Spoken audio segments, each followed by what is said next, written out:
you have your... Amber. He was recording me.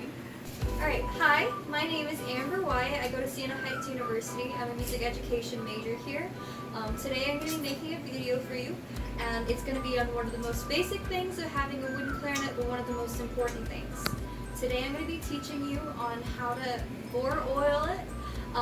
Bore oiling is very important because when you play on it for prolonged periods, it makes it to where you are stripping the inner oils from what the wood produces, all the natural oils. And so by doing bore oil, you're replacing that wood, and you're also, in the long run, preventing cracking. So today, my clarinet is actually not your typical grenadilla wood, which is a very dense black wood. Today, mine's going to be rosewood. So this is my personal clarinet. It is by Patricola, no promotions, although highly recommend. So I'm going to start this with, normally people already have a pre-made bore oil. Today I'm going to be using organic almond oil. Now the reason I'm using organic almond oil is because with this being a little bit of a different wood from grenadilla, this will penetrate the wood very deep. And that way, over periods of time, it's a better protection for the type of wood that it is versus your standard mineral oil.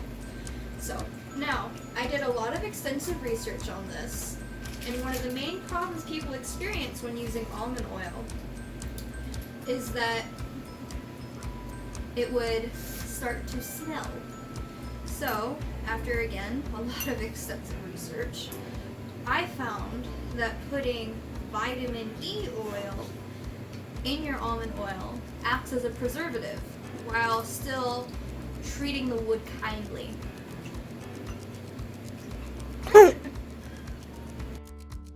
Tristan, your paper's too loud. Is that going to you? No. Tristan! Oh, sorry, I was trying You to. have no idea how much audio this is gonna pick up. So, the amount of oil that I put in here, I would say you would need no more than 3 tablespoons. Because what we're going to end up doing, which you're going to see in a little bit, is that we're going to be putting it on a cloth before we run it through. Alright, so next we're going to put in standard vitamin E oil. This is about 180 milligrams.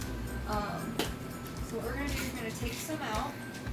And so these are not like any swallowing capsules or chewing capsules. Instead, it's a capsule where the oil is still inside. So what we're going to do is we are going to cut them open.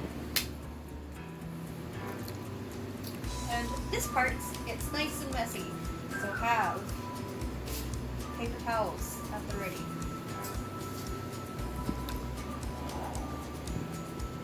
Hard surface to do this on. Oh no!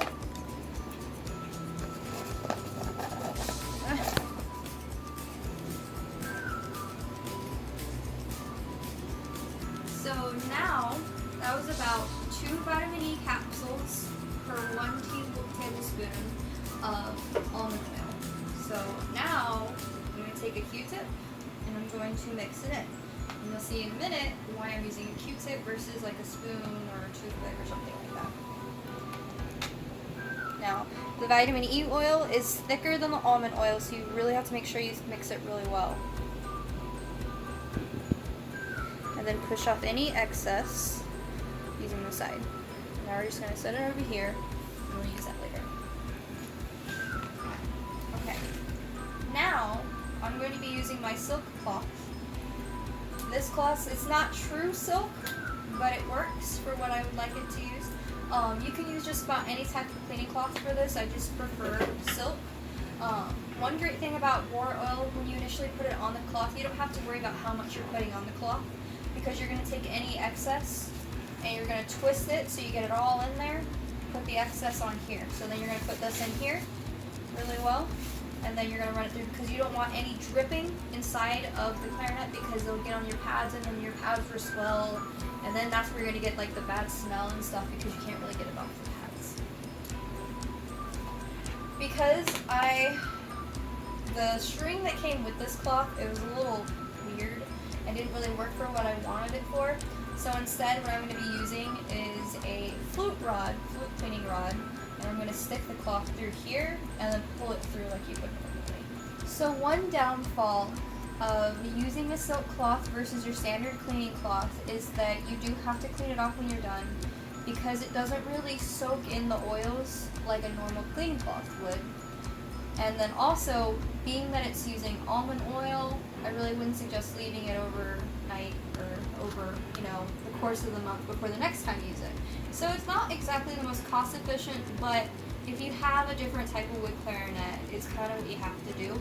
Because just a normal boar oil, a normal mineral oil, it just doesn't get as deep as what an almond oil would because of its molecular structure.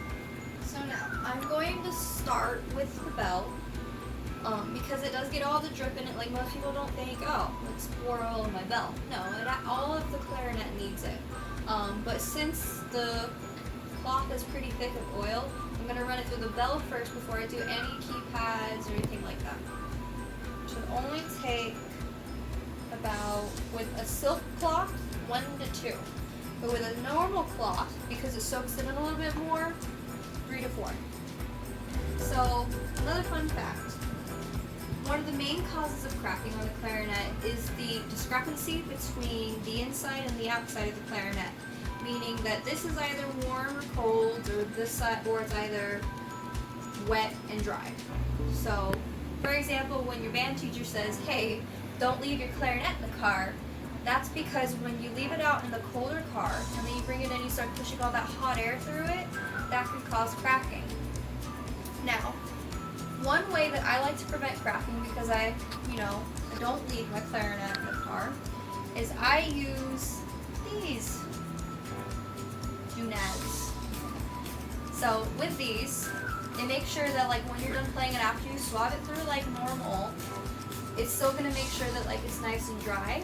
And then to keep the outside nice and wet, I use a humidifier. It's a little wet and then a sponge at the end.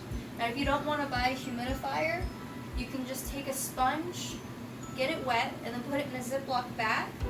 So your normal Ziploc bag, poke some holes in it, and then tuck it in the same spot that a humidifier would go. Now, one thing that you make sure you do is that with your barrels and with your upper and lower joints, you need to make sure that you are also still putting oil in your receivers and your tenons. Because, again with the discrepancies, if this is still different, a crack will start here and then go all the way down. So for example, when you have your silver bands around here and they start to get loose, that's a sign that you might be prone to cracking. Back to the Q-tip. So, the most common places to get cracks is in your upper joint. So that's going to be in your register key area and in your tonal key areas and around your A key and stuff up here. That's the most common places to get it. I have actually personally gotten a crack on this clarinet right here by my first tonal key. So what I'm going to do with this, especially right here with our almond oil, is I'm just going to lightly rub, but it's still not enough to where it's going to drip or anything like that. It's right in here. Make sure it soaks in, because obviously the wood is dense and it's not going to soak from the inside all the way out. It's more of a preventative. And I'm going to go ahead and do it around my register keys. And then I like to use the Q-tip for getting in my receivers and around my tenons. Alright, so that's it for the general pour oil process. And you want to make sure that you let it sit for 24 hours before the next time you play. Make sure it gets in there really well. If you play it immediately, you're going to end up just kind of rinsing it out with your spit. And then after that, because I already have my clarinet out, I like to do the general maintenance of it as well. So making sure you have like your screwdriver. And you're going to go through and just look at everything, make sure all your screws are in place, all the ones that are screwed in the way they're supposed to be. Keep in mind, not every screw is meant to be in all the way. And then last thing for general maintenance is we do key oiling on our clarinets for when our keys start to get sticky and stuff like that. But you do want to be careful. So again, we're going to take another Q-tip And then only around the problem areas am I going to start putting some key oil, and only right where the screws are. So this is meant to be a preventative and as a fixer.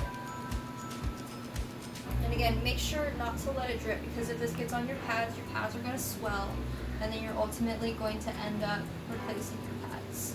Now, as a final thing to do before I pack my clarinet up, is I'm just going to do this general cork greasing on my clarinet, all the corks, because it is a change of the season here, and my corks are going to shrink, and maybe depending on the temperature, it'll also possibly swell. It also depends on your area.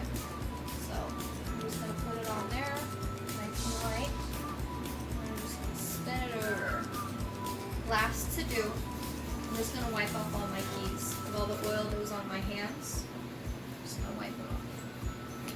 Making sure, do not put these back in your clarinet after doing more oils, because then these are going to get so gross. They already have to deal with spit, don't make them deal with oil too. So instead, I'm just going to set them off to the side here. They're not going to hurt anything or anyone, and most importantly, we're not hurting them. And then we're just going to close it up. And that is the end of that, until tomorrow, around tonight.